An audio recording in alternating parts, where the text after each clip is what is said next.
lang naisipan niyang umuwi. Sana hindi niya na tayo iwanan. Amanda, babalikan mo pa talaga yung lalaki na yun? Matagal ka nang niloloko ng asawa mo. Diyos ko, Amanda, kailangan pa ba kitang iuntog sa bato para magising ka? Esther, chismis lang yun. Huwag ka nagpapaniwala doon. Paano kung totoo? Ay naku eh, nagtatanga-tangahan ka na naman. Uy, Tay! Jamil! Oh, ito.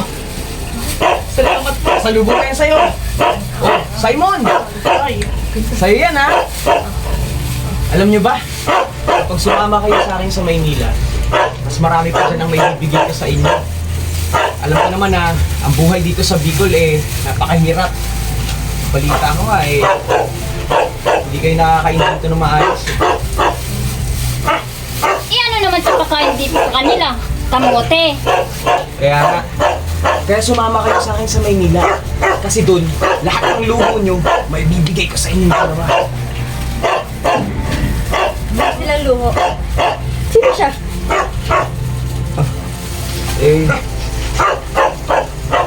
Si Virgie nga pala. Si Mami Virgie mo to. Ang bago kong asawa.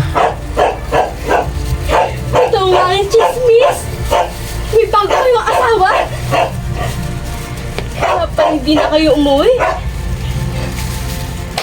Kaya pala wala na kayong pakialam sa amin.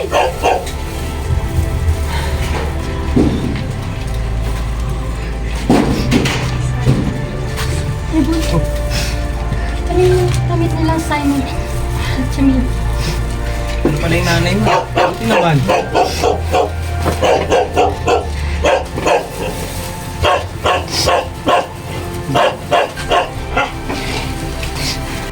Huwag ka nang umiyak. Kasi ituturing ko namang anak yung mga anak mo. Saka, mahal ko naman ang asawa mo kaya mahal ko na rin sila. Mahalin mo ang asawa ko. At ang mga anak ko. Ikaw nang bahala sa kanila. Si Simon, ano mo, ang paborito nitong almusal. Kape. Kanin na may kasamang tutong. Ang paborito niya kasing ulam, kape. At ito naman si Jamil. Sa gabi, paborito niya, hinihili siya ng nanay niya kasi hindi siya nakakatulog. Wala ang nanay niya.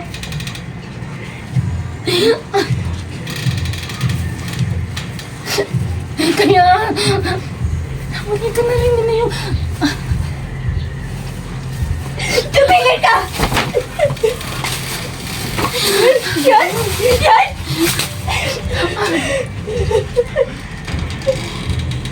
Walang aalis sa pamilyang to!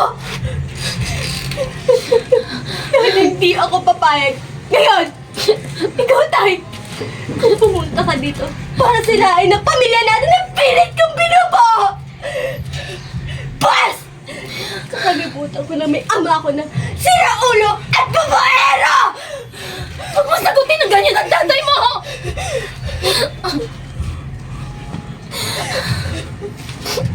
Aba! Malditang suwain! Buti na lang, hindi kang napili ko na isama sa Maynila!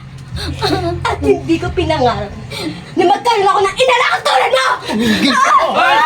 Tatay!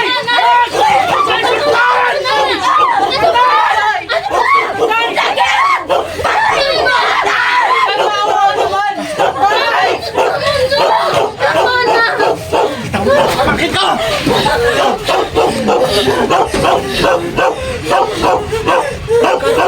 Tayan-tayan.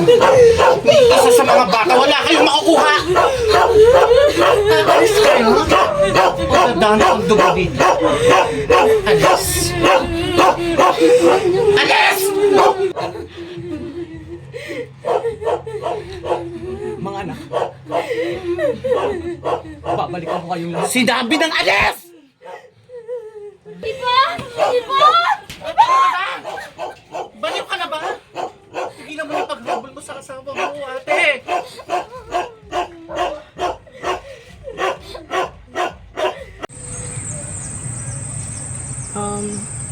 Ate, sana hindi mo na lang kami pinigilan sumama kay tatay. Ayaw namin dito eh. Kasi walang kabuhay-buhay. Oo ate. Sana hinayaan mo na lang kami. Kaya niyo ba kami iwan ni inay? Nakalimutan niyo na atang iniwan tayo ni tatay. At sa tingin niyo, totoo lahat ng sinabi niya. Nagiginhawa ang buhay natin? Pag sumama tayo sa kanya? Masaya naman buhay natin ah. Nang wala siya. Leia! Ang tatay mo! May masamang balita! Ano? Ano? Ano?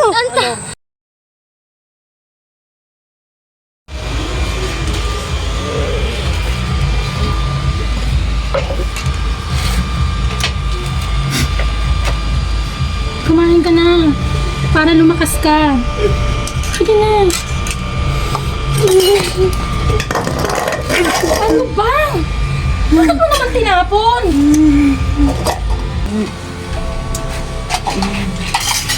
Isang taon na rin wala nang masarok yung asawa mo. Tibay mo din ano? Hindi ka pa rin sumusuko sa pag-aalaga sa kanya.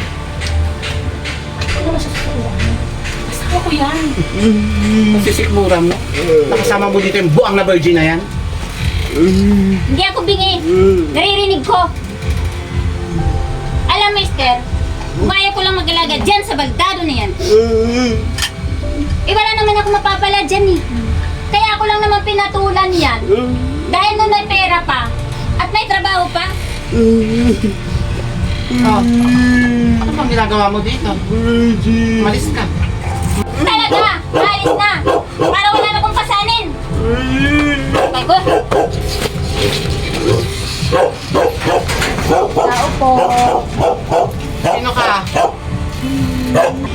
Anong kailangan mo? Ako po si Jess, anak ko ni Marisa. Namatay na po kasi yung nanay ko.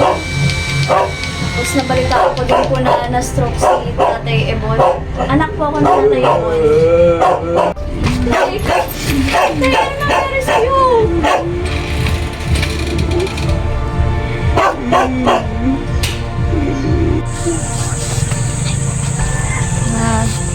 Ate Jess, masaya naman po dito sa probinsya. At marami kayong makikilala kaibigan. At mag-enjoy kayo. At saka, matahimik dito. Alam mo, ito naman talaga yung gusto kong buhay eh. Tsaka gusto ko kayong makasama. Gusto niyo pa manghuli tayo ng isda? Ayun o, marami. Tara, tara. Kuha po.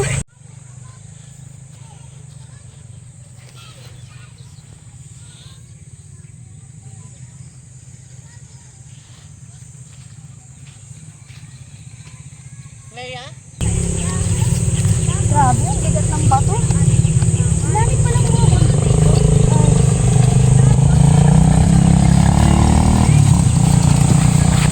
Makinig ka. Wala kang tiwala dyan sa tinatawag mong ate na yan. Mabait naman po si Ate Jess. Basta maniwala ka sa akin. Wala akong tiwala dyan. Iingat ka dyan.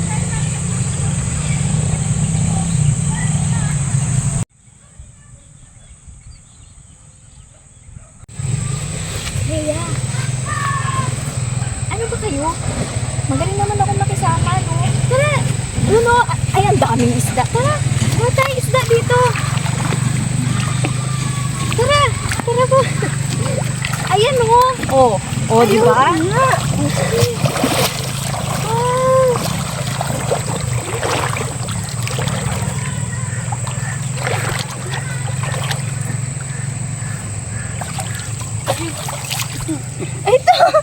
Leia.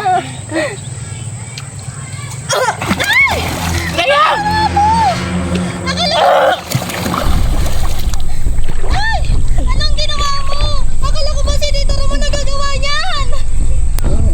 Init ka!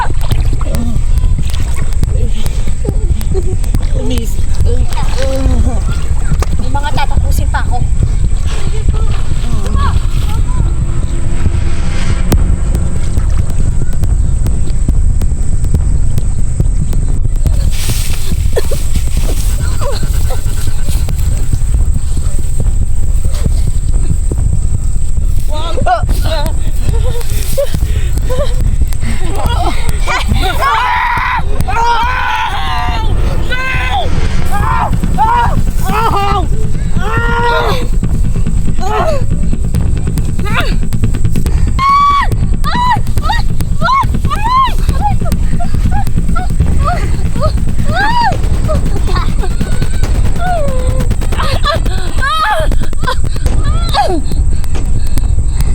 Dalhin nyo na yan dito. Lagay nyo dyan.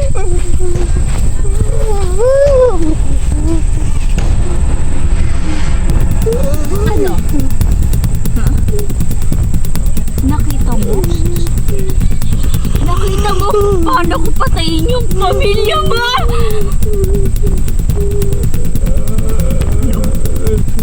Masaya? Masaya ba? Masaya ba yung mga pagpapahirap na binigay mo sa nanay ko? Masaya ba? Wala! Papatayin kita. Papatayin kita!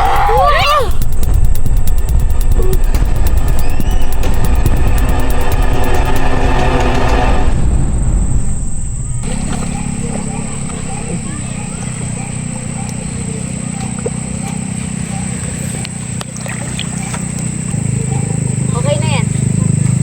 Total, patay naman na sila eh. Tapos na rin yung mission ko para mapaghiganti ko yung nanay ko. Malinis na may pagkakatrabaho natin. Sa tingin ko, wala naman nakakita sa akin. Maswerte ka talaga. Kapatid ko yung nanay mo. Hindi ko tutulungan dito. Matagal ko tinaniguran nyo itong klaseng trabaho.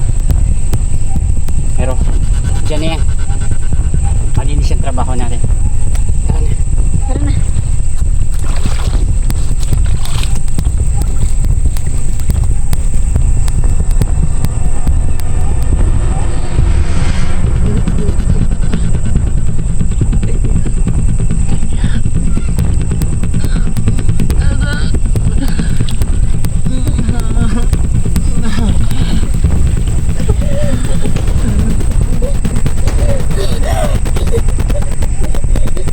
Sinanay!